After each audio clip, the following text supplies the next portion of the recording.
አንድ ያለው ሰው ማለት ያው መሰረት ላይ ነው ገና። ስለዚህ ወደ G+1 G+2 G+4 መሸጋገር መቻል አለበት። በጣም ኢማን ያላቸው ማሻአላህ ቆንጆ ልጆች አሉና እደራቸዋለሁ። አብሽሩ እናንተ ብቻ አሉ። ምን ትጠብቃለህ? አንድ ሴት ብቻ ይዛ ከተቀምጠ አንድ ወንድ ልጅ እኮ ለአንድ ሴት አይደለም የተፈጠረው። አሁንም ጥሩ ከሰራ ከጎኑ እንቆማለን፣ መጥፎ ከሰራ ደግሞ እንቃወመዋለን። በቃ ወንድ ልጅ ማግባት አለበት፣ ማግባት ስላለበት ያገባል። ለቡና ክለብ አስጨፈር ነበረ። በቃ ይሄ ደረቱ ወጣለ ሰውነቱ ምናምን እንትን ያለ ምናምን ስፖርተኛ ምናምን ወይም ንብረት ያለው ምናምን ልትይ ትችያለሽ። ግን ልጆችሽን ማሳደግ በተርቢያ ማሳደግ በእስላማዊ መንገድ ማሳደግ የሚችል ሰው ነው ወይ ምርጫሽ? የተወለድኩት ተክለ ሃይማኖት የሚባለው አካባቢ ላይ ነው። ሴቶቻችን ዛሬ ሶሻል ሚዲያ በመምጣቱ ምክንያት ራሳቸውን በምን አውጥተዋል? በሐራም ነገር አውጥተዋል። ነገር ነው ሰው የሚያየው። በቃ ወይ እባብ ነው ወይ ዘንዶ ነው ወይ አንበሳ ሲያባረው ነው ወይ ጅብ ሊበላው ሲል ነው ወይ ከፎቅ ላይ ትልቅ ፎቅ ላይ ህንፃ ላይ ወይም ከሰማይ ላይ ሲፈጠፈጥ ማየት ነው ወይ ውሃ ውስጥ ሰምጦ ማየት ነው። ተመሳሳይ ነገር ነው ሰዎችን የሚያዩትና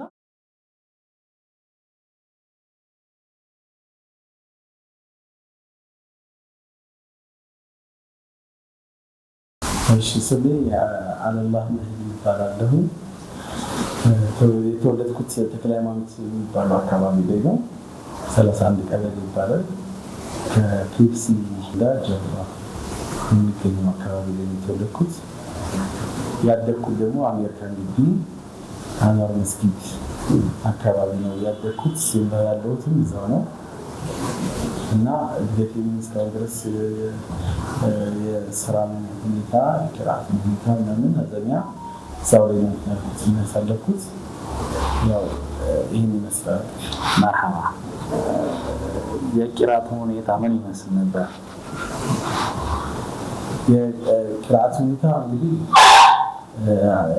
በመጀመሪያ እንትን የቀራሁት እዚህ 18 ቀበሌ የሚባል መዲና መስጊድ አለ። አሁን ወደ መስጊድ ተቀይሯል። በፊት ዝም ብሎ መኖሪያ ቤት ነገር ነበርና እዛ ነበር መጀመሪያ የቀራሁት። ከዛ በኋላ ደግሞ በዛም ብዬ እዛ እንዳከተመ ሰው አታደርጊ ሳልጨርስ በደንብ ሳላጣራ ኡስታዙ ትንሽ ሸምገል ያሉ ኡስታዝ ነበሩና በደንብ አጣርተው አይከታተሉ ነበር።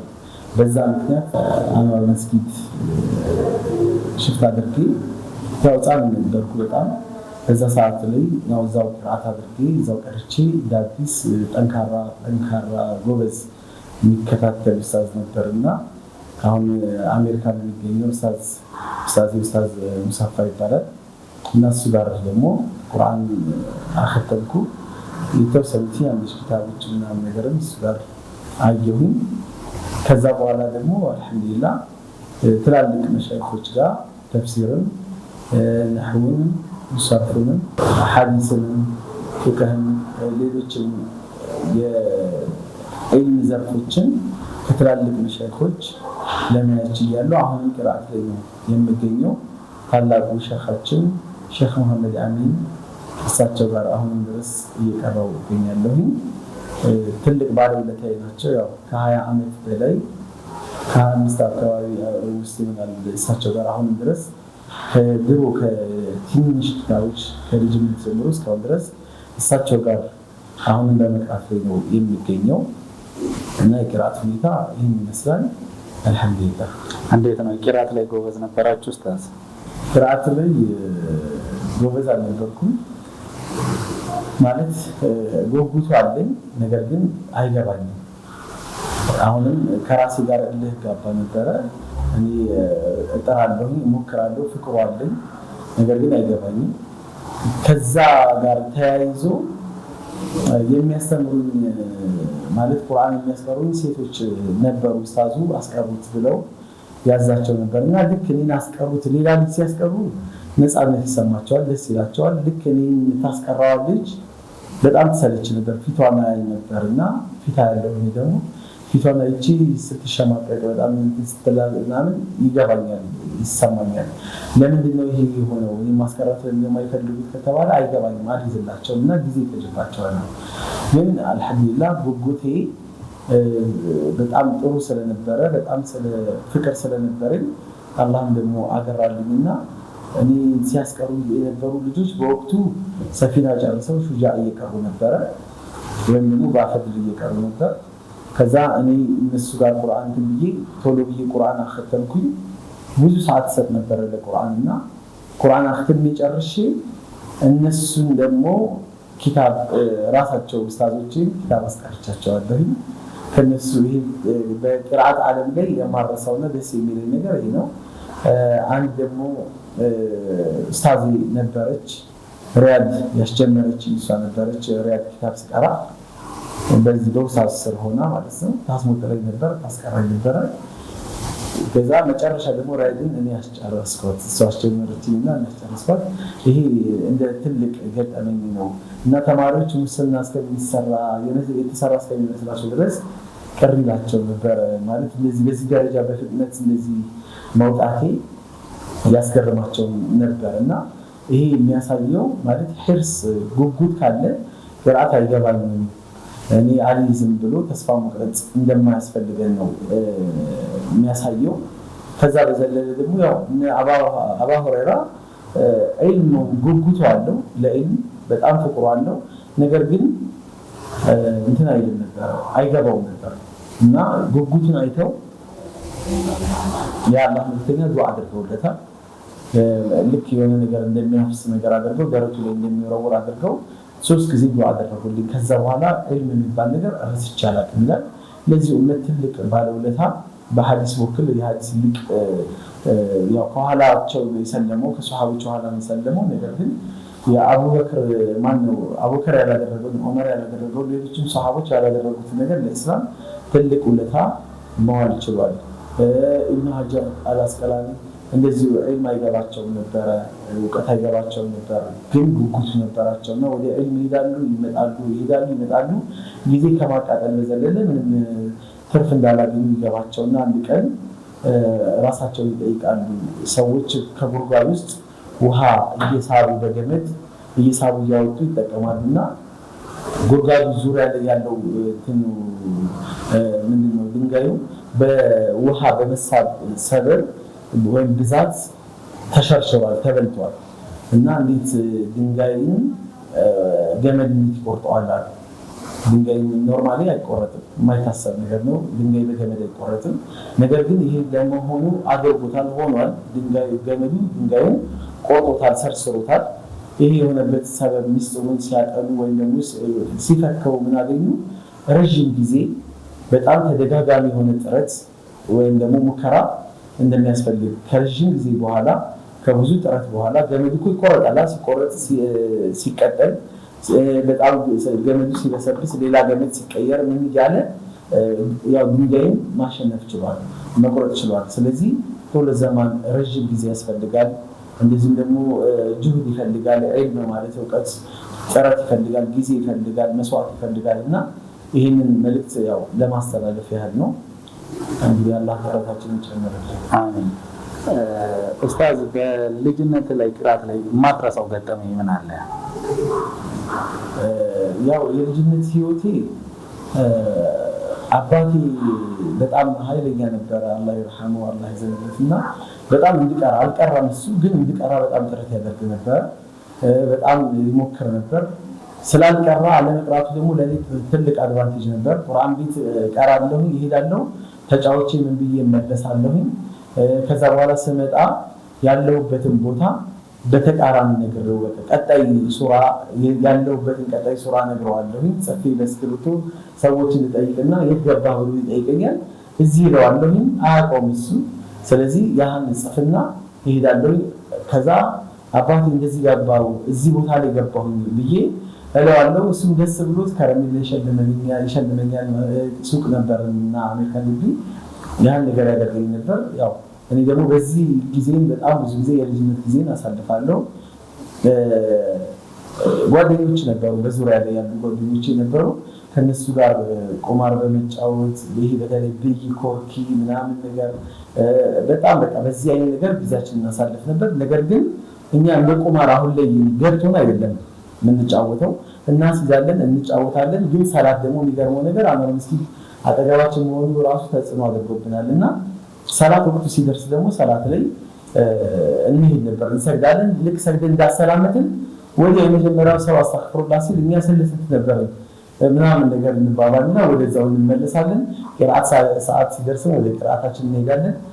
ሌላው የልጅነት እንትንን ያሳለፍኩት ያው በስቴዲየም ያሳለፍኩት እንደዚህ ደግሞ በተለያየ የኳስ መጫወቻ ወይም ደግሞ መመልከቻ ዲኤስቲቪ ቤቶች ነው ያሳለፍኩት። በጣም ቀልደኛና ኃይለኛ የቡናና የአርሴናል ደጋፊ ነበርኩኝ። የዛሬ ያርገውና ማለት ነው ነበርኩኝ ያርገውና የዛሬ ማለት ነው። ያው ስቴዲየም ላይ ያስጨፍር ነበረ፣ ለቡና ክለብ አስጨፍር ነበረ። በዛ ሰዓት ላይ የነበሩ ቼሪ ምናምን የሚባሉ አሁን የነበሩ አዳነ ምናምን ልክ እና አዳነ የመጡበት አካባቢ ላይ እኔ ያቆምኩበት ኳስ የሚባል ነገር ጭራሽ ያቆምኩበት ሙሉ በሙሉ ወደ ዲን የተጠቃለልኩበት ወቅት ነው። ያን ነገር ያው የልጅነት ህይወቴ አልሐምዱሊላህ በጥሩ እንትን አሳልፌዋለሁኝ። በጣም የከፋ ሱስ ውስጥ መጥፎ ነገር ውስጥ ምናምን ነገር አልገባንም ነበር። የማናውቀውን ነገር ግን በልጅነት ምልከታ እነዛን ነገሮች ነበረ የምንፈጽመው። ዲኤስቲቪ ቤቱ አርሴናል ኳስ በነበረበት ሰዓት ላይ ግጥሞችን እየገጠምን ምናምን ነገር ያው እንትን ለማለት እንሞክር ነበረ። ለማስጨፈር ያለውን ሰው ድባብ እንትን ለማለት እንሞክር ነበር። እንግዲህ የልጅነት እንትን ይሄ ነው። አልሐምዱሊላህ ክፋት የለብን፣ መጥፎ አመለካከት፣ መጥፎ ምልከታ የለብን። እንረዳዳ ነበረ። ጸባችን እዛው ያልቅ ነበር። እዛው እንጣላለን፣ እዛው ደግሞ ይቆም ነበረ እና አባቴ ደግሞ አንድ ባህሪ ነበረው። በኩያዮቼ ይሄ ነገር አሁን ላይ ተጽዕኖ ላይ አድርጓል። አልሐምዱሊላህ እኩያዬ መጥቶኝ እያለቀስኩ ከሄድኩኝ አባቴ ጨምርልኝ ነበር፣ ይመታኝ ነበር።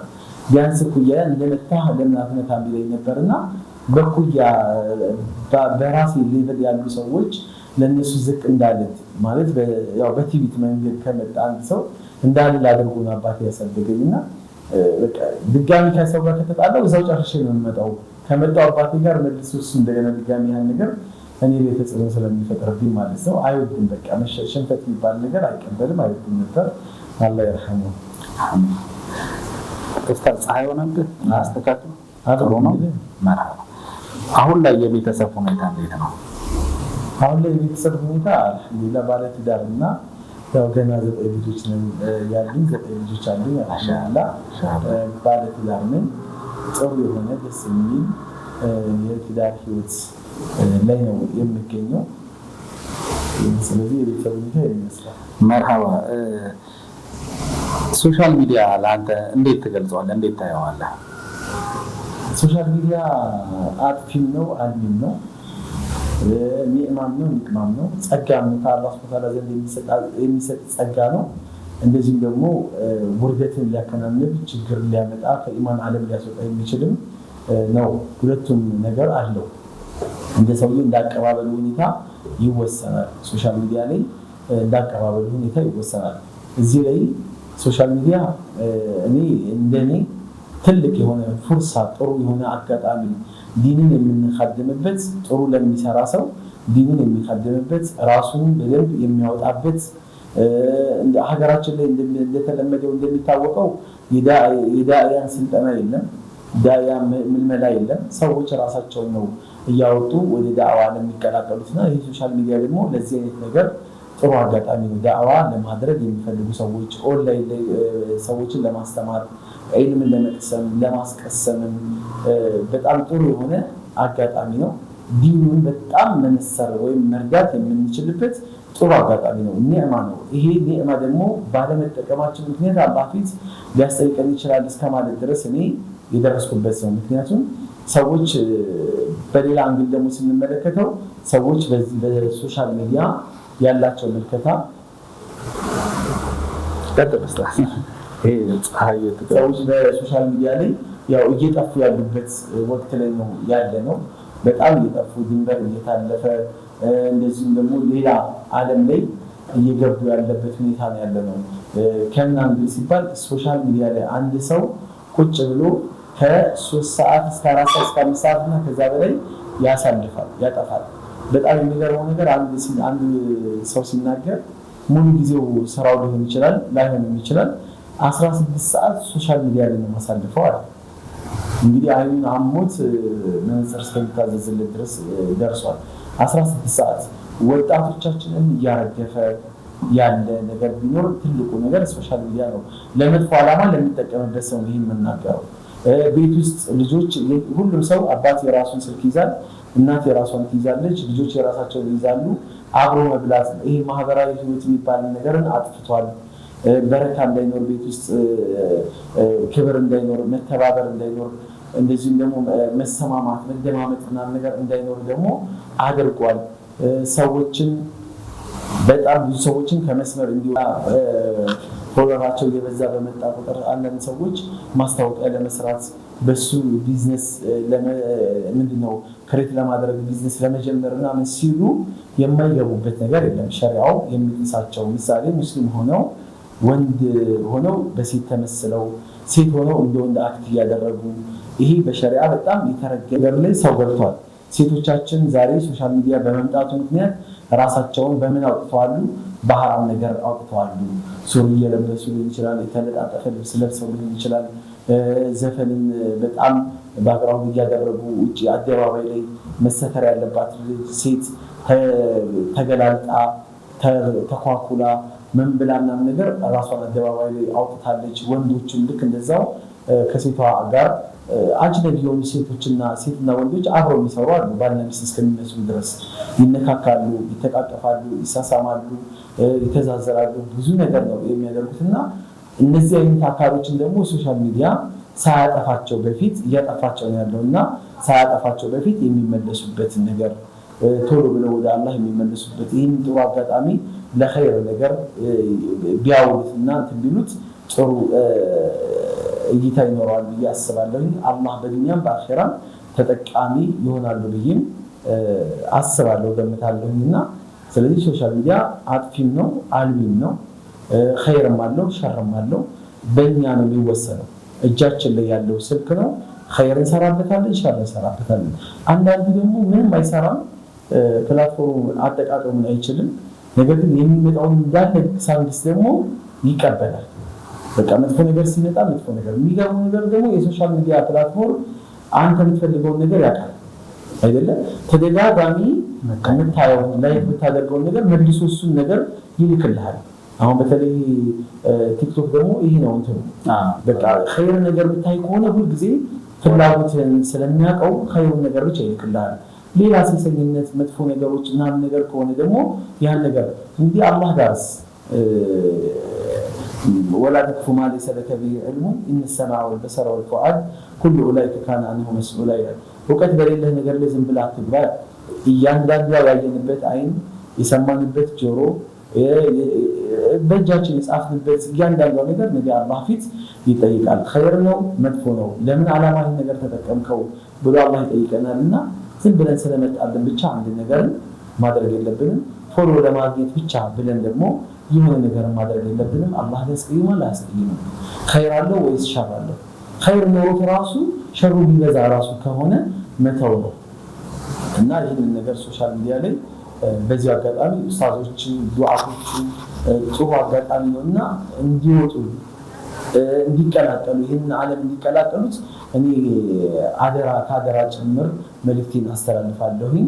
ምክንያቱም ለምንድን ነው ሶሻል ሚዲያ ላይ በጣም ፈሳድ እየበዛ ነው።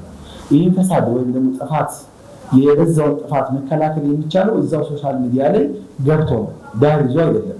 ዛሬ ሶሻል ሚዲያ ለመጠቀም እኮ ጥሩ አጋጣሚ ያለን እኛ ማለት እንጠቀማለን። ሶሻል ሚዲያ የሚያየው ሰው ስልኩን ያወጣና ምንድን ነው ያደርገው? ሽንት ቤትም ቁጭ ብሎ ያያል። ተኝቶ እንቅልፍ እስከ በቃ እጁ ላይ እኮ ነው ስልኩን ለቆት የሚተኛው፣ እያየ ነው የሚተኛው። መኪና ላይ ቢሆን ያየዋል፣ አውሮፕላን ላይ ቢሆን ያየዋል። በቃ ማንኛውም ቦታ ላይ የማየት እድሉ አለው። ግን ዳዕዋችን በሆነ ነገር ላይ የሚገደብ ከሆነ መስጊድ ላይ የሚገደብ ከሆነ መስጊድ ላይ ብቻ ነው የምናገኘው ያለውን ሰው ብቻ ተጠቃሚ የምናደርገውና ይህንን ጥሩ አጋጣሚ ከሙስሊም አልፎ እኮ ሙስሊሞች ያያሉ። ስለ እስላም ብዙ ነገር ማስተላለፍ የምንችልበት ጥሩ የሆነ አጋጣሚ ነው። ፈሳዱን ራሱ ያለውን ጥፋት የምንከላከለው ሜዳው ላይ ሆነን ነው። ከሜዳው ወጥተን አይደለም። ሜዳው ላይ ገብተን እኛ ኸይር ነገር ሰዎች ሸር ነገር መጥፎ ነገር የሚለቀቅላቸውን ያያሉ። ስለዚህ እኛ ደግሞ ጥሩ ምርጫ ልንሰጣቸው ይገባል። ኸይር ነገርን መኖሩን ሐዲስ ቁርአን ምናምኖችን በማስተላለፍ ዳዕዋዎችን በማስተላለፍ እኛም ኃላፊነታችንን እንወጣለን። ለሰዎችን ደግሞ ጥሩ አጋጣሚ እንሆናለን። ምናልባት አይታወቅም እኮ ዶክተር ዛኪር ናይክ የሚገርመው ነገር ኢትዮጵያ ውስጥ እንወቀው አንወቀው አያውቅም እሱ። እኛ እሱን እናውቀዋለን። ኢትዮጵያ ውስጥ በጣም ብዙ ሰዎች ሶሻል ሚዲያን በመጠቀሙ ብቻ ማስ ሚዲያን በመጠቀሙ ምክንያት በቃ የሚዲያ ሰው በመሆኑ ምክንያት ኢትዮጵያ ውስጥ በርካታ ሰዎች ሰልመዋል በሱ ዳዕዋ። እንግዲህ ዓለም ላይ ደግሞ ምን ያህል ሰው ሊሰልም እንደሚችል እናስበው። ይሄ ጥሩ የሆነ አጋጣሚ ነውና እንጠቀምበት ለማለት ያህል ነው። ማህበረሰቡ ደግሞ ምናልባት ካልጠየቅኝ ደግሞ ይሄ ለመልሰው ነው። ማህበረሰቡ ደግሞ እነዚህ ሰዎች ጆይን ሊያደርጋቸው ይገባል። አንድ ኡስታዝ በቃ ወደ ሶሻል ሚዲያ ፕላትፎርም ሲቀላቀል እንኳን ደህና መጣህ ብለው ተርሂብ አድርገውለት ምን ማድረግ አለባቸው? መቀላቀል አለባቸው። በቃ እሱን ፎሎ በማስደረግ ተከታዮች እንዲበዙ በማድረግ እንቅስቃሴ ማድረግ የሚለቃቸውን ነገሮች ሪፖስት እያደረግን ሼር እያደረግን ዲዩቲ እያደረግን ምናምን በቃ እሱን ነገር ሌላ ስራ ኃላፊነት እንዲኖርበት ማድረግ መቻል አለብን። ዛሬ ሰው በዚህ መልኩ ዳዕዋን ከተቀበልን ነገ ደግሞ የተሻለ ነገር ሰርቼ መምጣት አለብኝ ብሎ የቤት ስራ ለራሱ እንዲሰጥ ማድረግ መቻል ይኖርብናል። አይተህ ከሆነ ተጠቃሚ ነህ ብዬ አስባለሁ። ምክንያቱም የተለያዩ ተሳቢዎች ሲኖሩ ወይም ኺላፍ የሆኑ ነገሮች ሲኖሩ በጣም ብዙ ላይኮች አሉ። እያንዳንዷን እኮ ላይክ ምልክቷን በነካ ቁጥር እኮ ወደሃል ማለት ያን ነገር አይደለ? አላህ ሊያስጠይቅህ ይችላል እኮ። እንዴት ይህን ነገር ወደ ተቀበል? ዘፋኞች ላይ ብዙ ሙስሊሞች ላይክ ያደርጋሉ። የተለያዩ ቁማር ማላያ ነገር ቁርአን ሲለቀቅ አንድ ዳዕዋ ሲያደርግ ግን ምናልባት 10 ሰው 5 ሰው ምናምን ነው የሚመለከትለት። ላይቭ ገብተው ኡስታዞች ላይቭ ገብተው ሲያስተምሩ እኛ ካልተከታተልንላቸው ምንድነው እነዚህ ኡስታዞች ነገር ለስርዓት ያቆማሉ እኮ። ጀምሮ ያቆሙ ሰዎች አሉ። እነዚህ ኡስታዞች ዳዕዋ ጀምሮ ይሄ ቲክቶክ የሚባል ዓለም ማንም የሚከታተለኝ የለም። ላይቭ ገብተው 1 ሰዓት 2 ሰዓት አሳልፈው 5 ሰው እና 10 ሰው የሚከታተላቸው ከሆነ ምንድነው ትርፍ ጥቅም የለውም። ስለዚህ ለሰው ነው የሚለፉት። ሰው ደግሞ እነዚህ ሰዎች አብሽሩ ሊላቸው ይገባል። ኡስታዞችን እንዲቀርቡ ብቻ ማድረግ ሳይሆን የቀረቡ ኡስታዞችን ደግሞ በደንብ ቪዲዮአቸው ቫይራል እንዲወጣ አድርገን ማሳየት መቻል ይኖርብናል። ትላልቅ መሻይኾች አሉ አሁን ሀገራችን ላይ በጣም የሚገርም ዶክተር ጀይላን ኸድር አላህ ይጠብቃቸው አላቸው፣ ፔጅ አላቸው። ግን ተከታዮቻቸው ያሳፍራል። ወላሂ በጣም ነው የሚያሳዝነው። የዓለም ዑለማ ምክር ቤት እኮ አባል ናቸው። እንደ አፍሪካ እኮ ሙፍቲ ናቸው። እንደ ኢትዮጵያ ብቻ አይደለም። እሳቸው የሚከተል ሰው ማጣት ማለት ቀላል ነገር አይደለም። እነ ሼክ መሐመድ ሐሚዲን እነ ሼክ መሐመድ ዘይን ዘህረዲን ሌሎችን ትላልቅ ዑለሞች እየተጠቀሙ ያሉ አሉ። ግን እንትን የላቸው ተከታይ የላቸውም። እና ሁላችንም ሙስሊም የሆኑ ሰዎች ኢስላማዊ የሆነ ነገር ሲመጣ ዝም ብለን አናሳልፈው። በቃ ቶሎ ብለን እሱን ስክሮል ለማድረግ ነው የምንቸኩለው። እና ቢያንስ ስክሮል እንኳን ብናደርገው ላይክ አድርገን ይለፍ ሪፖስት አድርገን እንኳን እናሳልፈው። ስለዚህ ኡስታዞችንም ደግሞ በዚህ አጋጣሚ ለማስተላለፍ እግረ መንገዴ የሶሻል ሚዲያ በተለይ ደግሞ ይሄ ቲክቶክ የሚፈልገው ነገር በቃ ይሄ አጫጭር የሆኑ ቪዲዮዎችን ነው የሚፈልገው። ይሄን አልሐምዱሊላህ ብሎ በሙቀዲማ ብቻ 3 ደቂቃ ይፈጅና አንድ ኡስታዝ ከዛ በኋላ ወደ ዳዕዋ ይገባል። ሰው እኮ ድሮን ያሳልፈው በቃ አሁን በሰላዋት መጀመር አለበት። አዎ በሰላዋት ይጀመር፣ ግን ቶሎ ቶሎ ብሎ መግባት አለበት። አንዳንዴ ሙቀዲማ ታሳጠራለህ። ይሄ መግቢያ ንግግር ታሳጠርህና ትገባለህ። ቦታ አላቸው። ዩቲዩብ ላይ ሙሉ ቪዲዮ ይለቃል፣ ፌስቡክ ላይ ሙሉ ቪዲዮ ይለቃል፣ ኢንስታግራም ላይ ሙሉ ቪዲዮ ይለቃል። ግን ቲክቶክ ላይ ሲመጣ ደግሞ ቲክቶክ ምን ይፈልጋል የሚለውን ነገር በጣም አጫጭር፣ በጣም ከበዛ 2 ደቂቃ፣ በጣም ከበዛ 3 ደቂቃ በቂ ነው። ቫይራል እንዲወጣል ከተፈለገ ይሄን ነው እንግዲህ ምን ተጠቀማለህ ያድርገን። አሜን አሜን። ኡስታዝ ትልቅ መልእክትን ያስተላለፋችሁት በማል ጠይቃችሁ የነበረውን ነገር መለስክልኝ። በዛው ወደ ህልም ፍቺው እንሂድና በተለይ ኢንተርኔት ላይ ቲክቶክ ላይ በደንብ የምታወቅበት የህልም ፍቺ ነው። በጣም ብዙ ሰዎች ኮመንት ይሰጣሉ እና ህልም ፍቺውን እንዴት አወቅ ኡስታዝ? ህልም ፍቺ አስለን አሁን ሶሻል ሚዲያ ያው ብዙ ጊዜ ልጆች ማስተምራቸው ልጆች አሉኝ። እነዛ ሳስተምር ኦዲዮ ቀዳ ነበር፣ በኦዲዮ አስቀምጥ ነበር እና ብዙ ጊዜ የእንትን ፍትህ ሬዲዮ ራሱ ሰጣቸው ነበር። በድምጻችን ይሰማ ትግል ላይ ኦዲዮ እና ወሲያዬ ላይ ራሱ አለ። ከሞትኩ እንኳን እነዚህ ኦዲዮዎች ተቀብረው እንዳይቀሩብኝ ይውጡልኝ ነበር። ነገር ግን በቪዲዮ ደግሞ የሆነ አጋጣሚዎችን እፈልግ ነበረ። በቪዲዮ ብዙ ነገሮችን ለመስራት ያው ቢላል ቲቪ በኢቢኤስ የሚተላለፈው ቢላል ሾው ፕሮግራም ላይ በሱ ነው ወደ መድረክ መውጣት የጀመርኩት። ከዛ ዛውያም ላይ አፍሪካ ቲቪ ላይ ጄሉ ሚዲያም ላይ የተለያዩ ነገሮች ላይ እንትን እላለሁ። ነገር ግን በጣም ነፃ ሆነ ለመስራት ደግሞ የራስ ሚዲያ ያስፈልግ ነበርና ወደ ሚዲያ የተቀላቀልኩበት ምክንያቱ ሰበቡ ይሄ ነበር። ለኔ ጥሩ አጋጣሚ ነው። አልሐምዱሊላህ የተጠቀምኩበት ነው። አላህ ኢኽላሱን ይስጠኝ። ተከታዮችንም አላህ ያብዛልኝ። ምክንያቱም ተከታይ ሲበዛ ከ1000 ሰው 100 ሰው ተስፋ ልታደርግ ትችላለህ። ከ100 ሰው ግን 10 ሰው ነው ተስፋ የምታደርገው። ከ10 ሰው ደግሞ 1 ሰው ተስፋ የምታደርገውና ተከታዮች ለዝና ለምን ሳይሆን ቢያንስ ለሂዳያ ሰበብ ለመሆን ነው ይህን ነገር ተምለው። ከዛ አንድ የምጠቀም ይሄን በዚህ አጋጣሚ ደግሞ ኡማውን ለመጥቀም የምፈልግበት አንድ መንገድ ነበረ። እሱ ምንድነው? የህልም ፍቺ። የህልም ፍቺ የጀመርኩበት ሰበቡ ምክንያቱ ድሮ ፒያሳ ማነው አውቶቡስ ተራ አካባቢ ሐሽም መስጊድ የሚባል አንድ መስጊድ ነበር። ቁርአን ያፈስኩበት መስጊድ ነው። እዛ መስጊድና እዛ መስጊድ ላይ ትልቅ ዓሊም ነበሩ፣ ትልቅ ሼኽ ነበሩ። ሼኽ ቃሲም ሐጂ ይባላሉ።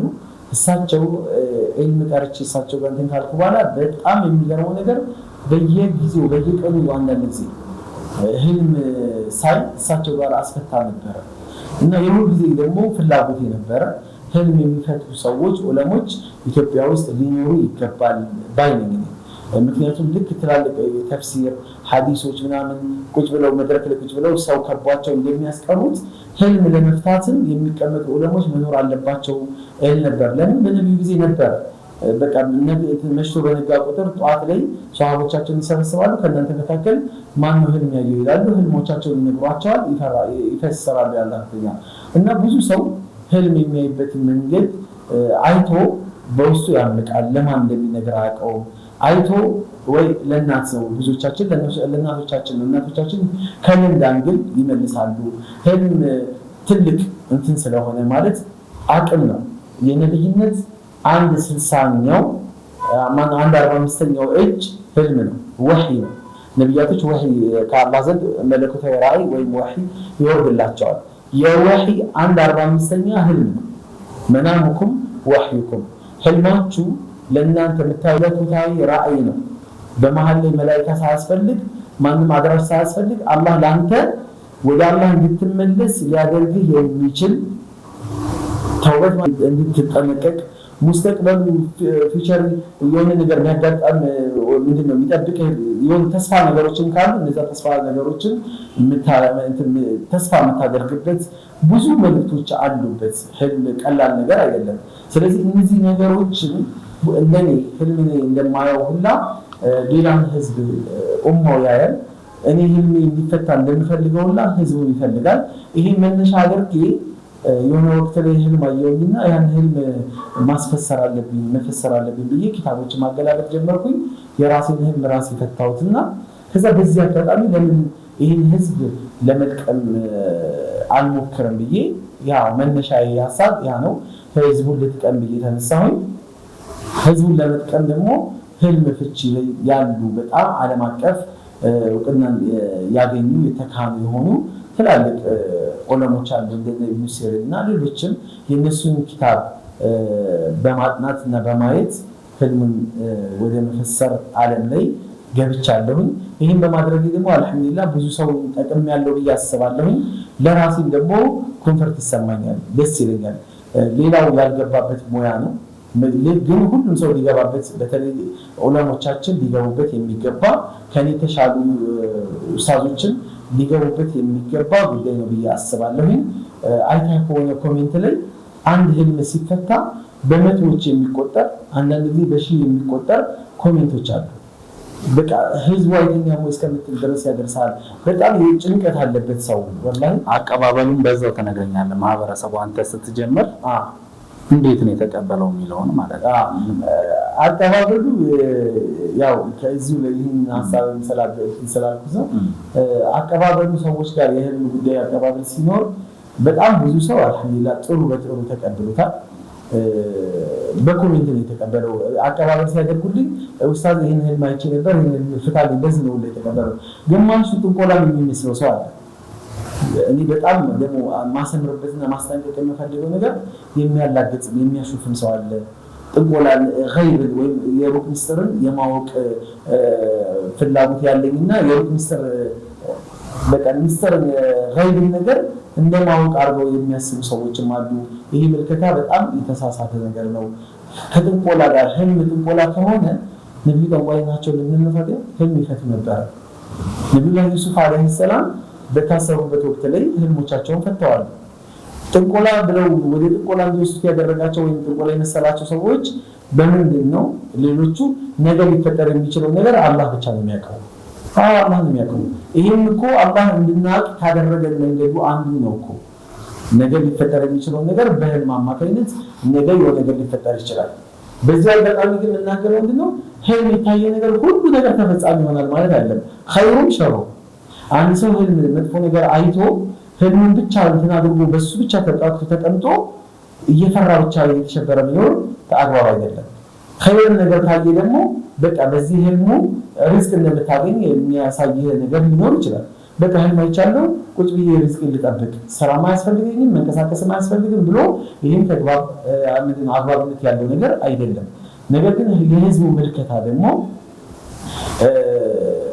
ምንድነው? ጥንቆላ ከሆነ ነብዩላህ ዩሱፍ አለይሂ ሰላም በጥንቆላ ከተረዱት ማለት ነው ህልም መፍታት የጥንቆላ አንዱ አካል ነው ብለው ካሰቡ ነብዩላህ ዩሱፍ እኮ 7 ዓመት ተከታታይ የድርቅ ጊዜ እንደሚመጣ ከነዚህ 7 ዓመት ተከታታይ የድርቅ ጊዜ በኋላ ደግሞ የምቾት ጊዜ የድርቅ ጊዜ እንደሚመጣ ተናግረዋል።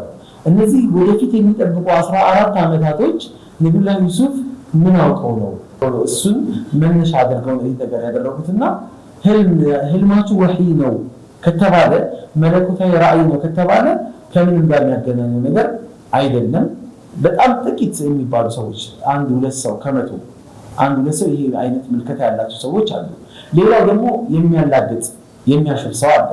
አንዳንድ ጊዜ ኮሜንት ላይ ስገባ እነሱ ራሳቸው ይመልሳሉ የዚህ ህልም ፍቺ እንዲህ ነው ብለው የማላገጥ ፍቺ ማለት ነው።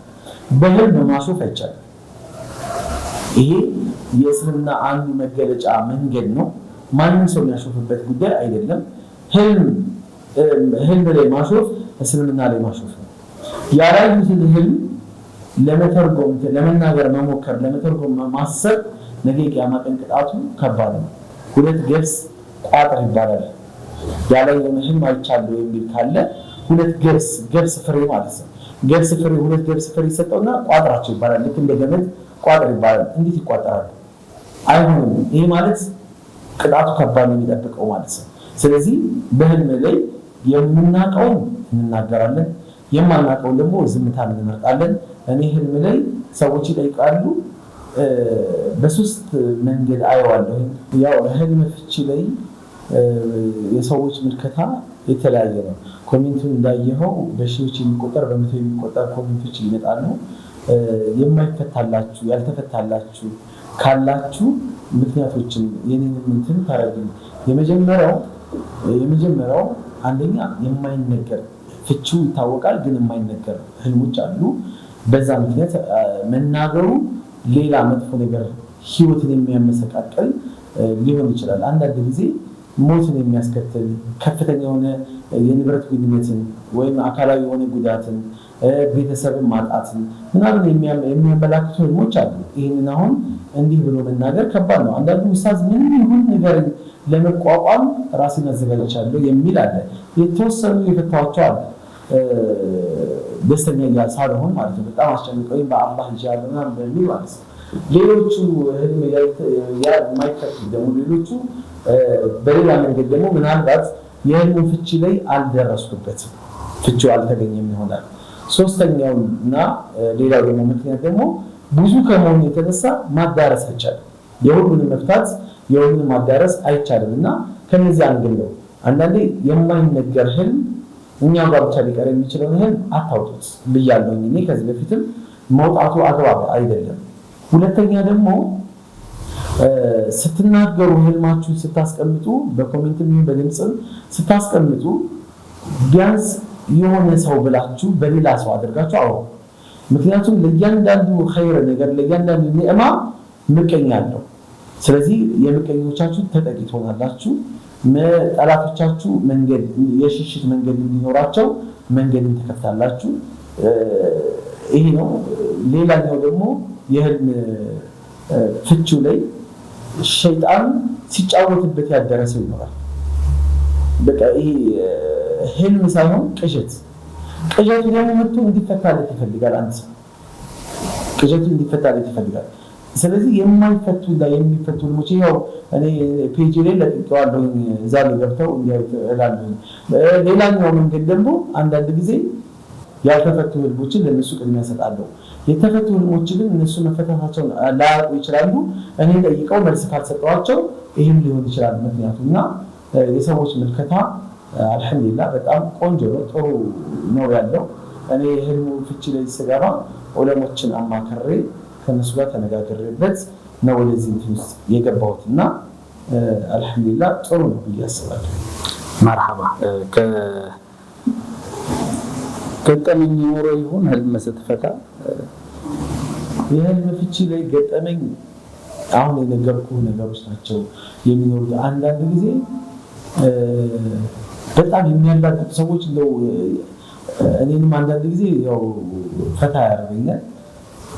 በጣም ነው የሚያስቁ ነገሮች አሉ አሁን ላይ የማናስታውሳቸው ግን በጣም በወቅቱ የሚያስቁ እንደው ከኔ አልፎ የሚገርም ሌላ ሰው እንኳን ያላየኋቸውን ኮሜንት ሌላ ሰው አይቶ ራሱ መጥቶ ኮሜንት እንደዚህ ምናምን። እኔ ብዙ ጊዜ ኮሜንት ላይ ትኩረት አላደርግም፣ ለምሰራቸው ቪዲዮዎች ኮሜንት ትኩረት አላደርግም እና አጋጣሚ እንደዚህ ሲታዩ በጣም ሰው ማሻአላ ኢትዮጵያ ህዝብ በጣም ቀላጅ ነው፣ በጣም አሸዋፊ ነው። ያው ቀለባቸው እሱ እስከሚመስል ድረስ ማለት ነው። ሌላው ደግሞ ተመሳሳይ ነገር ነው ሰው የሚያየው። በቃ ወይ እባብ ነው ወይ ዘንዶ ነው ወይ አንበሳ ሲያባረው ነው ወይ ጅብ ሊበላው ሲል ነው ወይ ከፎቅ ላይ ትልቅ ፎቅ ላይ ህንፃ ላይ ወይም ከሰማይ ላይ ሲፈጠፈጥ ማየት ነው ወይ ውሃ ውስጥ ሰምጦ ማየት ነው። ተመሳሳይ ነገር ነው ሰዎችን የሚያዩትና ዛሬ እዚህ ቢታይቶ ነገ ዛሬ የሚደገም ነው የሚመስለው ተመሳሳይ ነገር ነው። እነዚህ ነገሮች አንዳንድ ጊዜ የጭንቀት ህልምና ተመሳሳይ ነገሮች የሚመጡት አዝካር ነው፣ በስርዓት ያለመተኛት ችግር ነው። የእሱ ተጽዕኖ አንዳንዴ መጥፎ ነገር ያመጣል። ስለዚህ ጥሩ ውዱእ አድርገን ከቻልን ከዛ በኋላ በቀኝ ጎናችን ዚክር አድርገን ሰውነታችን እንደበስበስ አድርገን በዚክር አዝካሮች የመጡ አዝካሮች አሉ። ሲተኛ ከመተኛት በፊት የሚባሉ ዚክሮች አሉ። እነዛን ብለን ብንተኛ ከነዚህ ነገሮች ነጃ እንወጣለን። ህልም ያስጨንቃል እኮ አንዳንዴ ስትነሳ በመሀል ላይ ሁላ የሚነሱ ሰዎች አሉ። 7 ሰዓት 8 ሰዓት ምናምን ከእንቅልፉ አባኖ አስጨንቆት ላበላ ብሎ የሚነሳ ሰው አለ እኮ። አልሐምዱሊላህ ህልም ስለሆነ ብሎ ደግሞ ወደ አላህ የሚመለስ ሰው አለ። ስለዚህ እነዚህ አይነት እንትኖች እንዳይመጡብን ቅድመ ጥንቃቄ ማድረግ ያለብን ህልሙ ስለተፈታ ስላልተፈታ አይደለም። መጥፎ ህልም ላለማየት የምንችለውን በአላህ ላይ መገዛት ምንድነው መታገዝ ያለብን ነገሮች መታገዝ አለብን። ከነሱ ውስጥ አንደኛው በዚክርና በተለያዩ ኸይር ነገሮች ራስን መድመድና በዚክር መተኛት ነው። ስለዚህ ያው እንደዚህ ብዬ ማስታውሰው ገጠመኝ የሉም። አላህ አለ። መርሐባ ኡስታዝ፣ ወደ ሌላ ጥያቄ ልግባና አሁን ላይ ወጣቱ አያገባም፣ ይፈራል። ትዳር ለአንተ ምንድነው? ለምንድነው የሚፈራው? ትዳር ለኔ መሰተሪያ፣ መደበቂያ፣ የጨዋነት ማረጋገጫ፣ የትልቅነት የኃላፊነት ስሜት እንዲሰማው ማድረጊያ ትልቅ ተቋም ነው ብዬ ነው የማምነው። ይሄ ተቋም ምንም ሸክ የለውም፣ ምንም ጥርጥር የለውም። የትዳር ህይወትን የገባበት ሰው ብቻ ነው የሚያውቀው። አለበለዚያ ዳር ላይ ሆኖ የሚያራግበው የሆነ ወጣት በተለይ ስለ ትዳር ምንም አይነት ሂንት አይኖረውም። አሁን ብትገፋው ምን ብትለው ላይገባው ይችላል። ነገር ግን ሲገባበት እስካሁን ለቆየው ላሳለፈው ጊዜ በእርግጠኝነት በጸጸት ነው የሚጀምረው። ይጸጸታል፣ ይሰማዋል። ትዳርን የሚፈሩ ሰዎች የመጀመሪያው የመብቃቃት እንትን ስለሌላቸው ነው። ስግብግብነት ይኖራል። አንዳንድ ሰው ጋር ምን አበላለሁ፣ ምን አጠጣለሁ፣ ልጆቼን እንዴት አድርጌ አለብሳለሁ፣ የቤት ኪራይ አለ፣ እንትን አለ ብሎ ይቆልለዋል፣ ገና ያልገባበትን ህይወት ማለት ነው። ስለዚህ የትዳር ህይወት በዚህ መልኩ የሚገደብ ከሆነ ሰውየው ወደ ሐራም ነገር ውስጥ ይገባል። እንደገና ደግሞ ሌላው ሲቀጥል ደግሞ የአላህ ስራ በአላህ ስራ ላይ ጣልቃ መግባት፣ አላህ ቃል የገባውን ነገር ደግሞ አይ አታደርገውም፣ ቃልህን አትፈጽምም ብሎ ደግሞ ከአላህ ጋር ሙግት እንደመግባት ነው። ስለዚህ ምንድነው የአላህ ትእዛዝ ወአንኪሁል አያማ ሚንኩም አጋቡ አግቡ የሚል መልእክት አላህ ነግሮናል።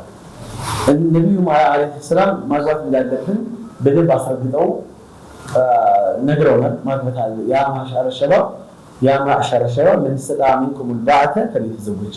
የወጣት ስብስቦች ከእናንተ መካከል የማግባት ፍላጎት ያለው አቅም ያለው ሰው፣ አቅም ማለት የመጀመሪያው ኢኮኖሚካሊ ነው። ሁለተኛው ደግሞ ሴክሹዋል ኢንተርኮርስ ይሄ ግብረ ስጋ ግንኙነት ማድረግ የሚችል አቅም ያለው ሰው ያግባ። ይሄን ያላደረገ የሆነ ሰው ዑመር ብን ኸጣብ ይላሉ አቅም ኖሮት ማግባት ያልቻለ የሆነ ሰው ከሁለት አንዱ ነው። አንድ የተኮላሸ ነው፣ ካልሆነ ደግሞ በየባሉ የሚሽከረከር ነው። በቃ ዝሙተኛ የሆነ ሰው ነው። ምንም ነገር ሳይቸግረው ሁሉ ነገር አፍያ ሆኖት ማግባት የሚችልበት አቅም ኖሮት የማያገባ ሰው ምክንያት የለውም። አንዳንዱ እናቴን ልጦር ይላል፣ ካገባ እናቱ ለምን ይተዋል? አንዳንዱ ቤተሰቦች አሉብኝ እነሱ እንትን ልበል ይላል። ሌላኛው መባረክ ይላል። ሌላኛው ደግሞ የሆነ ገንዘብ መያዝ ያለብኝ ገንዘብ ያዝ ይላል። ግማሹ 40 ዓመት ላይ ይላል። በሸሪዓ ላይ ምንም አይነት ምክንያት የለም። እንደው ልጅም በልጅነት ነው ደስ የሚለው። ስለዚህ ትዳር ላይ ኃላፊነት ነው። ትዳር ከምርጫ ጀምሮ ይጀምራል። ከምንመርጣት ለእኛ ሚስት ብቻ ሳይሆን መምረጥ ያለብን ለልጆቻችን እናትን መምረጥ አለብን። ብዙ ጊዜ የኛ ምቹ የምናየው ቆንጆ የሆነች ወገቧ እንትን የሆነ እግሯ እንደዚህ የሆነ አይኗ እንደዚህ የሆነ አፍንጫዋ እንደዚህ የሆነ ምናምን ፀጉሯ እንደዚህ የሆነ ምናምን ልጅ ነገር ከዚች ሴት የምትወልዳቸው ልጆች ፀጉሯን አይበሉ፣ አይኗን እያዩ ጣዖት ሊያደርጓት ሊያስቀምጧት አይደለም። ለልጆቼስ እናት ያው ቆንጆ ግን እናት መሆን ትችላለች ወይ? አዎ አፍንጫዋ ሰርካካ ወገቧ ቀጭን የሆነ ረጅም የሆነች ቀይ የሆነች ግን ለልጆቼ እናት መሆን ትችላለች ወይ? ያንተ ብቻ ስሜት ጠብቀህ ለአንተ ብቻ ሚስት የምትሆንን ሴት መርጠህ ለልጆች ኬር ማይሰጠህ ከሆነ በኋላ ዋጋ ትከፍልበታለህ። ስለዚህ አሁን ብዙ ጊዜ ትዳር ላይ ለልጆቻችን ጭምር መምረጥ አለብን። ያላገባችሁ ወንድሞች፣ እህቶች፣ ሴቶችን ለልጆቼ ባል ነው አባት ነው ወይ ለኔ ባል ብቻ መሆን ሳይሆን በቃ ይሄ ደረቱ ወጣ ያለ ሰውነቱ ምናምን እንትን ያለ ምናምን ስፖርተኛ ምናምን ወይም ንብረት ያለው ምናምን ልትይ ትችያለሽ። ግን ለልጆችሽስ ልጆችሽን ማሳደግ በተርቢያ ማሳደግ በእስላማዊ መንገድ ማሳደግ የሚችል ሰው ነው ወይ ምርጫሽ? ስለዚህ የልጆች ውለታ፣ የልጆች አስተዳደግ፣ የልጆች ሀቅ ሳናገባ በፊት ገና ላጥ እያለን የሚይዘን እንደሆነ ዑለሞች በዚህ ይናገራሉ። ገና ሳናገባ በምንመርጣቸው የትዳር አጋሮቻችን ላይ የተወሰነ ነገር ነው የልጆቻችን ጉዳይ። ስለዚህ ካገባህ በኋላ አንተ ቆንጆ ሴት ነው ቆንጆ ሴት አግብተሃል፣ ትወልዳለች፣ ከዛ ትገረጣለች አይደል? ማዲያት ይወጣባታል፣ ከሰውነት ጎራ ትወጣለች፣ ልትከሳት ትችላለች፣ ቤት ይስራለች ማለት ነው። ከዛ አንተ ለልጆች ኬራስ አትሰጥ ማለት ሌላ ቆንጆ ትፈልጋለህ፣ ልጆች ተበትነው ያላባት። ስለዚህ የምታገኛት ሴት ኬት ነው? ከመድረሳ ከመስጊድ ከተርቢያ ቦታ ላይ ያገኘሃት ነች ወይስ ከሌላ ቦታ? ዛሬ በፌስቡክ እና በተለያየ መንገድ ያገኘሃትን ሴት ማንነቷን ሳታውቅ ከሷ ጋር ሪሌሽንሺፕ ትጀምራለህ። ከዛ በኋላ ከመስመር የምትወጣበትን መንገድ በራስህ እጅ ትወስናለህ ማለት ነው። ስለዚህ ትዳር የሚያስፈራ ተቋም አይደለም፣ አላህ ቃል የገባበት ነገር ነው። አንድ ሰው የሐራምን መንገድ ርቆ ወደ ሐላል መንገድ ከመጣ አላህ ያግዘዋል ተብሏል። በቃ ዝሙት ላለመስራት በሐላል መንገድ ትዳር ላይ ሲገባ አላህ ያግዘዋል። ሌላው ተጨማሪ ነብዩ አለይሂ ሰላም ምን ብለዋል? አላህ ቃል የገባውን ነገር ይፈጽምላችኋል፣ እናንተ ለአላህ ምንድነው ቃል እናንተ ደግሞ ለአላህ ምንድነው ቃል የገባላችሁን ነገር እናንተም ያን ነገር በዛ ቦታ ላይ ተገኙ ይላሉ። ምን አላህ ቃል የገባው እየኩኑ ፉቀራ ይሁንሁሙላህ ምን ፈድሊ አላህ ድሃዎች ከሆኑ ሀብታሞች አደርጋቸዋለሁ ብሏል። ይሄ ቃል ነው አላህ። ስለዚህ አንተ ብቻ አግባ ከዛስ አላህ ሀብታም አደርጋለሁ ብሏል፣ ያደርጋል። ይሄ አላህ ቃል ነው። ቃሉ ደግሞ የሚያፈርስ አምላክ አይደለም። አላህ ሊፈትንህ ሊሞክርህ ግን ትንሽ ቻሌንጆች ትዳር ላይ ሊያጋጥም ይችላል። የመጀመሪያ ህይወት ላይ የመጀመሪያ ቀናቶች ላይ ወራቶች ላይ የመጀመሪያ አመታቶች ላይ ቻሌንጂንግ ነገር ሊያጋጥምህ ይችላል፣ ግን ይታለፋል። ማንም ሰው በትዳር ከስሮ አያውቅም፣ በትዳር ደህይቶ አያውቅም።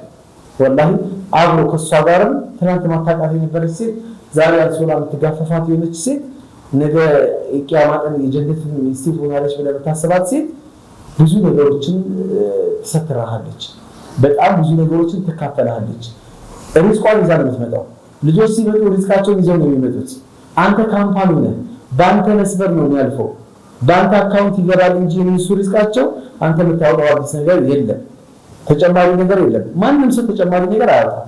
የቤት ኪራይ ልጆችን ይዘው የሚመጡት ሪዝቅ ነው። የልጆች ትምህርት መማሪያ ልጆች ይዘው የሚመጡት ሚስት ይዛ የመጣችው ሪዝቅ ነው።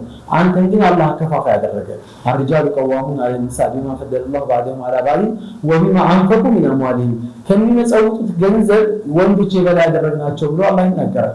ስለዚህ የሚያስፈራ ነገር የለም። እንደውም አሁን በዚህ ዘመን የሚያስፈራው የላጤነት ህይወት ነው።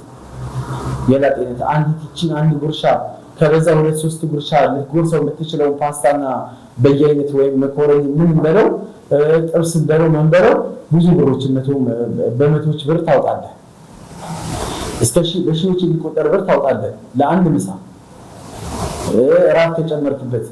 ቤት ላይ ግን ትንሽ ብጨምርበት 50 ኪሎ ጤፍ ይፈጨልሃል፣ ያዘጋጅልሃል። ወር ትበላዋለህ፣ 2 ወር ትበላዋለህ። በቃ የሲስተም ህይወት ማለት የበረካ ህይወት ማለት የትዳር ህይወት ነው።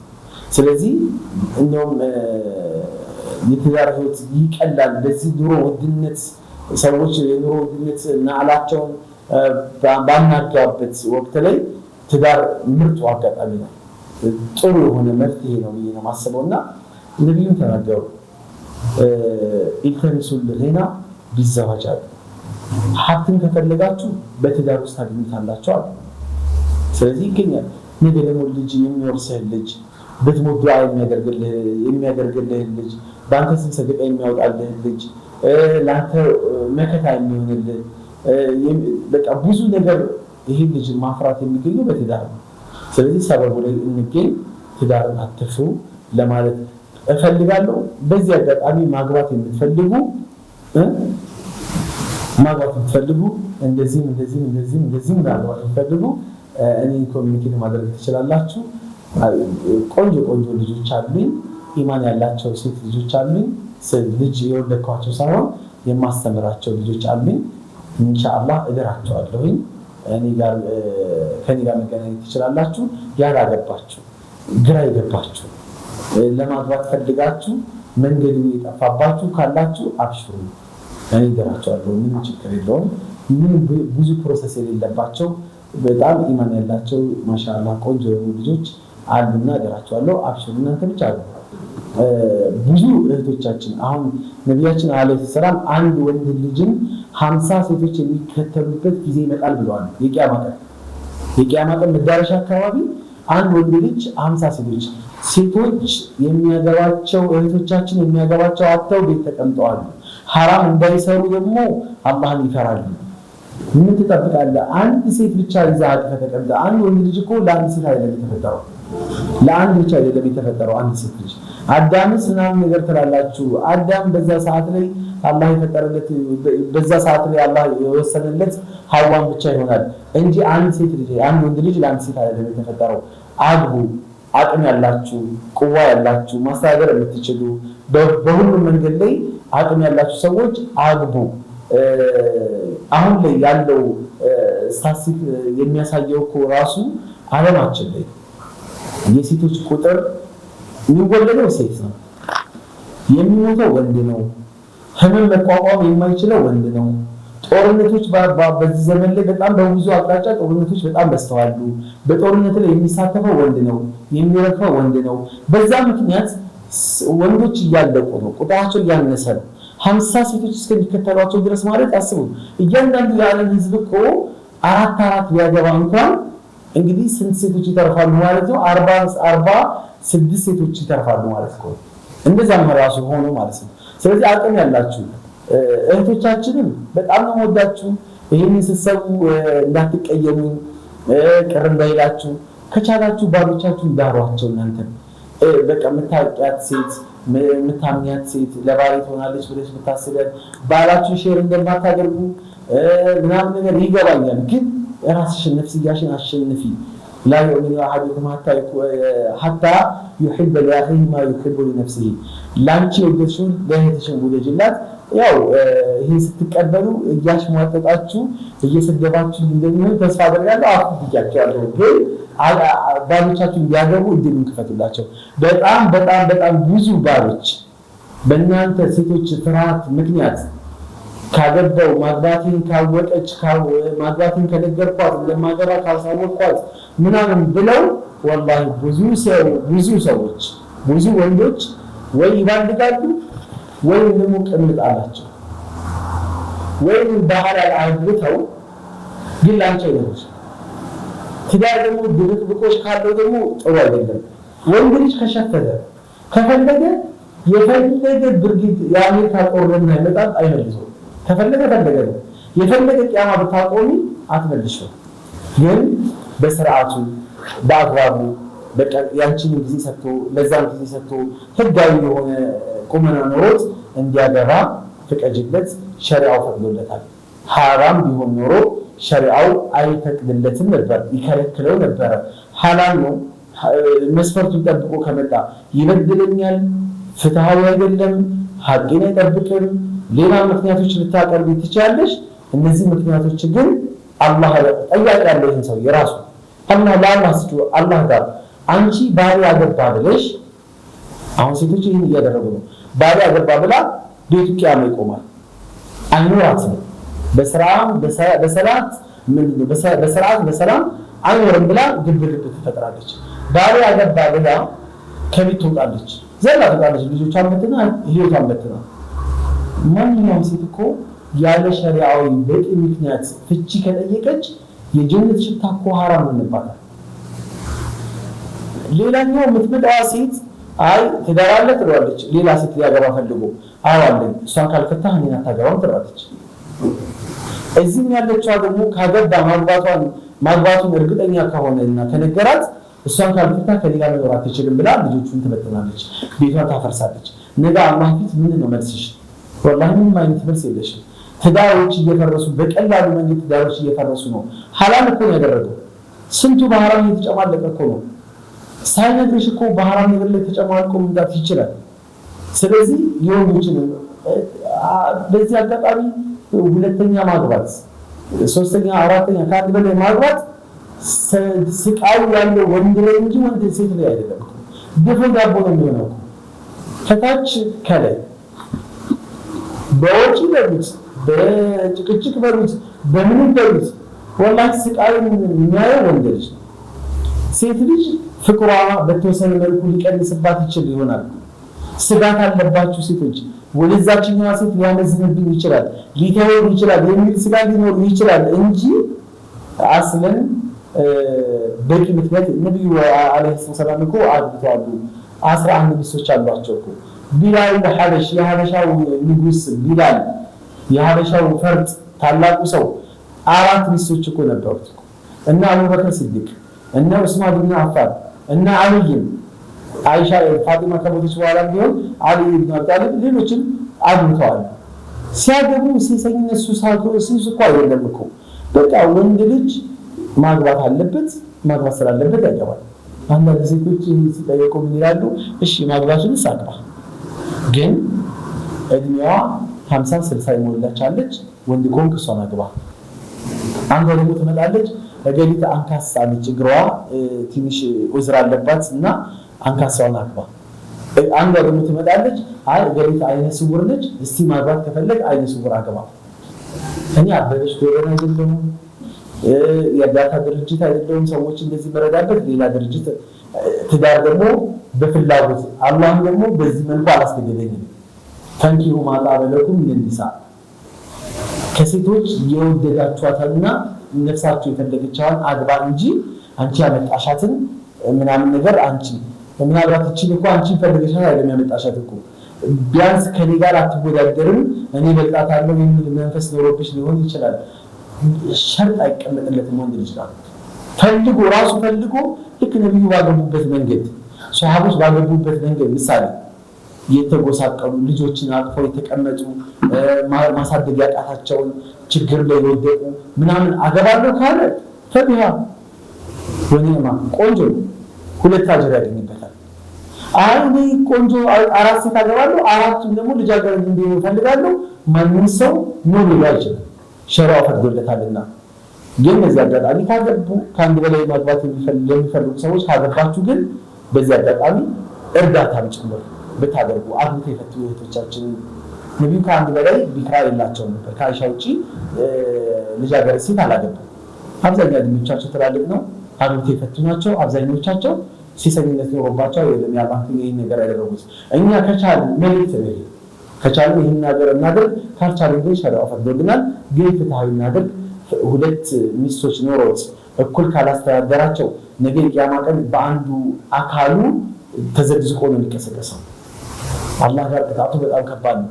አጅሩ ደግሞ ኸይሩኩም አክሰሩኩም ኒሳእ ከእናንተ ምርጥ ማለት አክሰሩኩም ኒሳእ ሴቶቹ የበዙለት ሰው ከአንድ በላይ ያገባ ሰውና አንድ ያለው ሰው ማለት ያው መሰረት ላይ ነው ገና። ስለዚህ ወደ G+1 G+2 G+4 መሸጋገር መቻል አለበት። በዚህ ላይ ሴቶች ባሎቻችሁን አስቀምጡና የባሎቻችሁን ስሜት የሆነ ትክክለኛ ስሜቱን ጠይቁ። በቃ ስልክ አሁን የሚደብቁ ባሎች ካሉ እንዲህ ፈጥጠው ተራፋቸው ስራ አስገብተው ምናምን ውጪ ላይ ሁሉ ነገር ጨርሰው ስልክ ፓተርኑ ቁልፍልፍ እሱ ራሱ ለመክፈት በዱዓ የሚከፍተው ምናምን ከሆነ ባልሽ ላይ ችግር አለ ማለት ነው። ነፃ አድርጊው። ከፈለገ አታስቆሚው። ነፃ አድርጊው። ማግባት ከፈለገ በቃ በስርዓትና በትክክለኛ መንገድ ማግባት እንዳለበት ከልናት ነው ደግሞ አትበይው። ሴት ነሽ፣ ሰው ነሽ፣ የሆነ ነገር ይጎልሻል። ላንቺ መንገር የማይፈልገው ነገር ደግሞ ሊኖረው ይችላል። ሁለት ሴቶች እኩል ሊሆኑ አይችሉም። ከዚያ ምናተ ነው ምን ጎሎ ነው ምናምን ቂያማ መፍጠር ሳይሆን ቤት መበጥበጥ ሳይሆን እኔ አደራ ምላችሁ ወንዶቻችሁ ሊያገቡ ሴቶች ደግሞ አላህ ያሳውቃቸዋል። የሚገርም ነገር ደግሞ በጣም ይገርማል። ወንድ ልጅ ተደብቆ ቢያገባም ያገባ ቀን የሆነ ልባቸው የልብ ትርታቸው ይጨምራል። ሌላ ሪሌሽንሺፕ ካለው የሆነ የሚጠረጥሩት ነገር አለ። የጥርጣሬ ህይወት ደግሞ ወላሂ ጊዜ አይኖረው ማለት በጣም ፌል ያደርጋል። ህይወት ይበጣበጣልና ስለዚህ አደራ አንቺ ቤትሽ ላይ በራስሽ እጅ ወጥተሽ ሌላ ጣውተሽን ወይም ምጣያትን ሴት አታምጪ። ያገባ ከሆነ ደግሞ ህይወት የምትኖሩ ከሆነ ደግሞ እህትሽ ናት። እስቲ አንድ ነገር ልጠይቃችሁ። የዓለም ህዝብ በአጠቃላይ ወንዱ በአጠቃላይ እንደው ሶስት አግብቶ አንድ ይቀረዋል። አንድ ሴት ይቀረዋል። ያንቺ እህት ከተረፉት ውጭ ነው ያሉት። በቃ ሁሉም ሰው አግብቷል፣ ተርፋለች እህትሽ ወይም ራስሽ ወይም ዘመድሽ። ለዚህ ሰው አራተኛ አድርጎ መዳር አንዱ ምርጫሽ ነው። ካልሆነ ደግሞ የማንም ባለጌ መጫወቻ ሌላው ምርጫ ነው። ስሜት አለሽ ወይ እሱ አራተኛ ሆኖ መግባት ነው። ካልሆነ ደግሞ የሰው መጫወቻ ነው የሚሆነው። የቱን ትመርጫለሽ? ማንም ሰው ግልጽ ነው አራተኛ ሆኖ መግባትን ይመረጣል። ህይወት እኮ አክብሯት ምን ብሎ ነው የሚያገባት? ሁለተኛ ሶስተኛ ማግባት ሲባል እስልምና እኮ የመጀመሪያውን እንደሚያገባት ቁጥር ነው እንጂ ሁለተኛዋ ሶስተኛዋ ይባላል እንጂ ልክ እንደመጀመሪያዋ ጥሎላት መራስ ቀምጦላት ሽማግሌ ልኮ በክብር በስርዓት ነው የሚያገባት።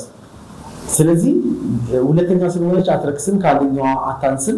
ሶስተኛ ስለሆነች አትረክስም፣ ከሁለተኛዋ አታንስም። አራተኛዋ ልክ እንደዛው። ስለዚህ የመደርደር ሱስ ሳይሆን ሸሪዓው የሴቶቻችንን ህይወት ለመሰተር ይፈልጋል። ዛሬ ማንም ሰው እንደፈለገ እኮ የሚያወጣቸው የሚጫወትባቸው እኮ መሰተር ስላልቻሉ እህቶቻችን ቢሰተሩ በትዳር የራሷ ቤት ኖሯት የራሷ ልጆች ኖሯት የራሷ ህይወት ኖሯት መኖር ትችላለችና የትዳር ጉዳይ ላይ ሁለተኛ የሚባለው ነገር ላይ የሌላ ሰዎችን ትችትና የሌላ ሰዎችን ቤት መናድን እያያችሁ እኔ ቤትም ይሄ ነገር ይመጣል ብላችሁ አትስጉ። ግልጽ የሆነ ኦፕን ዲስከስ ካለ ወላሂ ብዙ ነገሮች ይፈታሉ ብዬ አምናለሁኝና ባልሽ እንዲደባበቅሽ ድብቅብቆሽ እንዲጫወት አታደርጊው፣ ነፃ አድርጊው። አንተም ደግሞ ካገባ ደግሞ እዚህ ቤት ማስቲካ ካለ እዚህ ቤት ማስቲካ መኖር አለበት። እዚህ ቤት ውሃ ካለ እዚህ ቤት ውሃ መኖር አለበት። እዚህ ቤት አንድ ቀን ከሆነ የሚያድረው እዛ ቤትም አንድ ቀን ማደር አለበት። ስቃዩ ወላሂ መከራ ያለው ወንድ ልጅ አላህ ያግዛችሁ። ከአንድ በላይ ያገባችሁትን አላህ ያግዛችሁ። ያላገባችሁ ደግሞ ለማግባት ምትንደረደሩ አላህ ያደርጋችሁ። ለማግባቱም አላህ ያግዛችሁ። ከመሰረት ደግሞ አላህ ያውጣችሁ እላለሁኝ። መርሐባ ኡስታዝ፣ በዚህ ጉዳይ ላይ ባለፈው በለቀቀው ቪዲዮ ላይ ከመጅሊስን ተቃውመህ ነበረ። እሱን ምልከታ እንዴት ታየዋለህ? እንዴት ነበር አንተ የገለጽከው? ማህበረሰብ ላይ በደንብ ነበር ቪው የነበረው። ያው ይሄ ቆንጆ ነገር ነው ያነሳልኝ። ይሄ መጅሊስን በተቃወምኩበት እንትን ላይ በጣም ቫይራል የወጣ በጣም ብዙ ሰዎች ጋር ሲቀባበሉበት ነበረ። እዚህ ላይ የኔ ምልከታ ሰዎች እየገባቸውም ሳይገባቸውም መልስ ለመስጠት የሚሞከሩ ሰዎች አሉ። አልሐምዱሊላህ ከ90% በላይ ተረድተውኛል። ሰዎች ጥሩ ምልከታም ነበራቸው፣ ጥሩ እንትን አስተያየት ነበር የሚሰጡት ከ90% በላይ። በዚህ ጉዳይ ላይ ፌዴራል መጅሊስ ሄጄ በጉዳዩ ላይ ተወያይቼበታለሁ፣ አውርቼበታለሁ። በተወሰነ መልኩ ቅሬታ ነበራቸው በቃላቶች ላይ። አሁን መጅሊስን በመቃወም ላይ መጅሊስም አይቃወምም። የሚገርማችሁ ነገር እኔም ራሴን አሁን ነገም ከነገ ወዲያ መጅሊስን መቃወም ሲባል አካሄዳቸው የሳቱትን አካሄድ መስመር ላይ የሚገቡ የማድረግ እንቅስቃሴ አሁን አደርጋለሁ። ቅርቤ ናቸው መጅሊሶች፣ በጣም ቅርበት አለኝ። በፈለኩ ሰዓት ቤታቸው ሄጄ ያለውን ነገር አስተያየት ሀሳብ መስጠት እችላለሁ። ነገር ግን በዚህ ይህንን አጋጣሚ ተጠቅመው መጅሊስን ለመናድ የሚፈልጉ ሰዎች ይችን አጋጣሚ ከኔ አንዳንድ ቃላቶችን መዘው አውጥተው ለራሳቸው ዓላማ ለማሳኪያ ግብ እንዲሆናቸው የተጠቀሙ አካሎች አሉ። አንዳንድ ደግሞ በኡስታዝነት ደረጃ በአክቲቪስትነት ደረጃ የተቀመጡ ሰዎች ቪዲዮ ለመስራት የተገደዱ ማለት ነው። እኔ ላይ ረድ መስጠት ማለት ነው። እንዴት መጅሊስን በዚህ መልኩ ይናገራል ምናምን በሚል ማለት ነው። ወላሂ የምነግራችሁ ነገር እናንተ መልስ ከሰጣችሁ ሰዎች የተሻላችሁ የበለጠ እኔ ለመጅሊሱ ቀርባለሁ። ከእናንተ የተሻለ በሚባል መልኩም ደግሞ መጅሊሱን በጣም አከብራለሁ፣ በጣም ወዳለሁ። ሳይገባችሁ ነው መልስ የሰጣችሁት። ህዝብን ይብስ የሚበጠብጥ ነገር ነው ያደረጋችሁት። ምክንያቱም የሞተ መጅሊስ ቃላቶችን ተጠቅሜ ሊሆን ይችላል። ምንም ነገር ካለማድረግ አንጻር ያነሳሁት ወይም የተናገርኳት ቃል ነች። ምንም ነገር አላደረገም። በቃ የሞተ አካል ተብሎ ሲወሰድ የሞተ ማለት ጀናዛ በቃ የሞተ ቃሉን ጥሪ ቃሉን ለመፈለጋችሁበት ምን ለማለት የፈለግኩት እና በዚህ በመጅሊስ እንቅስቃሴ ላይ ያው ሳይገባችሁ የሰራችሁ ሰዎች አላችሁ። ዋናው ምልከታው ግን ዋናው ዓላማው ግን ልክ በንግግር እንደፈታ ነው ወይም ደግሞ ያው የተረዱ ሰዎች እንዳሉት ሁላ ዓላማው መጅሊስን ማስተካከልና ማስተካከል ነው። አሁንም ጥሩ ከሰራ ከጎኑ እንቆማለን፣ መጥፎ ከሰራ ደግሞ እንቃወመዋለን። መርሐባ ኡስታዝ፣ ያስተላለፍከው መልእክት ጥሩ ነው። ሶሻል ሚዲያ ለምን ዓላማ መጠቀም እንዳለብን መለየት ራሱ ያለብን ይመስለኛል። ሁሉም በራሱ አጀንዳና ፍላጎት መንገድ ነው ሁሉንም ሀሳቦችን የሚመራው። ወደ ሌላኛው ሀሳባችን እንምጣና የምታሰራው ያለው መድረሳ አለ እያስተባበርክ ያለው ምን ሁኔታ ላይ ይገኛል? አሁን ያው በሱልታ ክፍለ ከተማ የሚገኝ ትልቅ ፕሮጀክት ነው እና ይሄ ሁለንተናዊ ማዕከል እንቅስቃሴ በተለያዩ መንገድ በየመስጊዱ ገንዘብ እየሰበሰብን እንደዚህ ደግሞ ላይቭ ላይ በቲክቶክ ገንዘብ እየሰበሰብን ባገኘናት ገንዘብ ባገኘናት ብር ያው መሰረት ለማጠናቀቅ ገርጋን ሞልተን ጨርሰናል እና እሱ ላይ ያለነው ይሄ የሁላችን ማዕከል ከመሆኑ ጋር አካባቢ ላይ የእንቅስቃሴ ብዙ ብዛም ባለመኖሩ ምክንያት ሁላችንን ይመለከታል። በመጀመሪያ ያው ለዚህ እስካሁን ድረስ ለደረስንበት ላበቃችሁ እህቶቻችን ሀገር ውስጥም ከሀገር ውጭ ያላችሁትን ሹክረን ጀዛኩሙላሁ ኸይረን እላለሁኝ። በሁለተኛ ደረጃ ቃል ገብታችሁ ያላስገባችሁልን ወንድሞቻችን ደግሞ ከጎናችን እንድትቆሙ እንድታስገነቡልን እንድታስጨርሱልን በአላህ ስም እጠይቃለሁኝ። በሶስተኛ ደረጃ አቅሙ ያላችሁ አላህ ብቃቱን አቅሙን የሰጣችሁ ሰዎች ደግሞ 5 ሳንቲም ገቢ ለመስጊዱ ለኮሚቴ ምንም ነገር አይነት ንክኪ ሳይደረግ በራሳችሁ ኮንትራክተር በራሳችሁ ሁሉ ነገር የምታስገነቡበትን መንገድ ብትፈጥሩልን የምታስገነቡ አቅሙ ያላችሁ ሰዎች ይህን ቪዲዮ የምትሰሙ ወንድሞቻችን እህቶቻችን ለአላህ ቤት ይሆናችኋል ለአኺራ ይሆናችኋልና አስገንቡልን። ኡማ ትውልድ የሚፈራበት የሆነ ተቋም ትልቅ ተቋም ነውና አስገንቡልን። ካልሆነ ደግሞ ለሚያስገነቡ ሰዎች ለነሱ አስተላልፉልን። ቢያንስ እነሱ ጥቆማ በማድረጋቸው ምክንያት እነሱ ይህን ነገር ለማለት እወዳለሁኝ። ያው 50 ሎሚ ለ50 ሰው ጌጡ ነው ለአንድ ሰው ሸክሙ እንደሚባለው ሁላችንም ተባብረን ይህን ነገር የምናደርግበት ነገር ለመፍጠር እንሞክር። ሙሉ በሙሉ ኃላፊነቱ እኔ ጋር ስለሆነ ያለው ምንም አይነት ቻሌንጅ የለውም፣ ምንም አይነት ችግር የለውም። ስለዚህ ከኔ ጋር ኮሚኒኬት በማድረግ ያለውን ነገር ወደፊት ማስቀጠል የምንችልበትን ነገር ለመፍጠር እንሞክራለን። እንግዲህ አላህ አነ ለሃ የሚል ኸይረኛ ሰው አላህ ያምጣልን እላለሁ። ማሻአላህ ኡስታዝ በጣም ነው የምናመሰግነው። እኛ ጥያቄያችንን ጨርሰናል። አንተ ያልተጠየቁት ጥያቄ አለ፣ ይህንን ለማህበረሰብ ማስተላለፍ የምትለው የመጨረሻ መልእክት ካለ እድል ለስጥ። ያው ሁሉም ነገር አልሐምዱሊላህ ተነስቷል። ምንም የቀረ ነገር የለም። ምናልባት የቀረ ነገር ካለ በሌላ ፕሮግራም ልንመጣ እንችላለን። እናንተም ሹክረን ሰዓታችሁን እኛን አድርጋችሁ መርጣችሁ ሰዓታችሁን አክብራችሁ እንትን በማለታችሁ ያው ሹክረን ጀዛኩሙላሁ ኸይረን። እኔ የምተናገርኩት እናንተ እንደሰማችሁት የተግባር ሰዎች አላህ ያድርገን፣ እንጠቀም አላህ ያድርገን እላለሁኝ። ሁላችንም ተያይዘን ዲናችንን እንነስር፣ የበላይ ለማድረግ እንሞክር። ዲኑ የበላይ ነው፣ በእኛ ሰበብ የበላይ መሆኑን ደግሞ አላህ ያድርገው እላለሁኝ። هذا صلى الله على سيدنا محمد وآخر دعوانا الحمد لله رب العالمين وبالله التوفيق. السلام عليكم ورحمة الله وبركاته. وعليكم السلام ورحمة الله وبركاته. أستاذ